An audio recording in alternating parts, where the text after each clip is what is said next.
कभी कभी एक कहानी हमारी आत्मा को छू जाती है।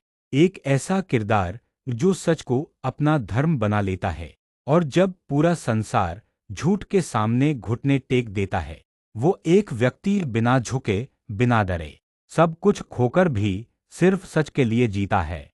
यह कहानी राजा हरिश्चंद्र की, एक ऐसे राजा की जिसने सत्य के लिए अपना सब कुछ त्याग दिया। राज्य, परिवार, सम्मान, यहाँ तक कि खुद की आजादी भी। अध्याय एक, स्वर्ण युग का राजा। वो समय जब आर्यावर्त अपने सबसे गौरवशाली दौर से गुजर रहा था। राजा हरिश्चंद्र सूर्य वंश के महानतम सम्राट। उनका राज्य सत्यमय था, प्रजा सुखी थी और राजा न्यायप्रिय। कहते हैं उनके दरबार में कभी झूठ का नामोनिशान नहीं होता था।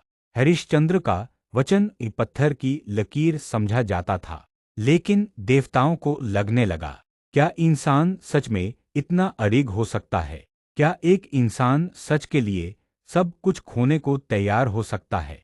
अध्याय 2, स्वप्न में ऋषि विश्वामित्र का आगमन। एक रात राजा हरिश्चंद्र को स्वप्न आता है। ऋषि विश्वामित्र प्रकट होते हैं। वो कहते हैं, राजन, आपने एक बार मुझे दान देने का वचन दिया था। अब समय आ गया है उस वचन को निभाने का। हरिश्चंद्र चौंकते हैं, लेकिन वचन तो वचन होता है। वो आंखें खोलते हैं और बिना एक पल गंवाए ऋषि के आश्रम पहुंच जाते हैं। मुनिवर, जो मांगा जाए दिया जाएगा। ऋषि मुस्कुराते हैं, लेकिन मांग छोटी नहीं होती।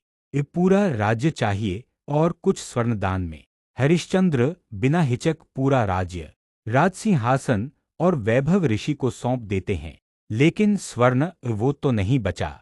ऋषि कहते हैं, तब तुम काशी जाओ और वहां मजदूरी करके स्वर्ण कमाओ। अध्याय 3, राजा बना एक साधारण नौकर। काशी, वह पवित्र नगरी जहां अब राजा हरिश्चंद्र एक सामान्य इंसान बन चुका था। राजा अब श्मशान में काम करने वाला एक कर्मचारी था। हाँ, वही राजा जिसकी आवाज पर हजारों सैनिक तलवारें निकालते थे। अब वो लोगों से श्मशान का शुल्क वसूल करता था। और उनका परिवार, रानी शैव्या, महल की रानी, अब नगर में वस्त्र बेचती थी। उनका पुत्र रोज भूख से कांपता हुआ गलियों में घूमता था। लेकिन फिर भी हरिश्चंद्र की आंखों में सत्य का तेज कम नहीं हुआ। अध्याय 4, सबसे कठोर परीक्षा। एक दिन हरिश्चंद्र की पत्नी रोती हुई श्मशान पर आती है। बगल में उनके बेटे का निर्जीव शरीर पड़ा है।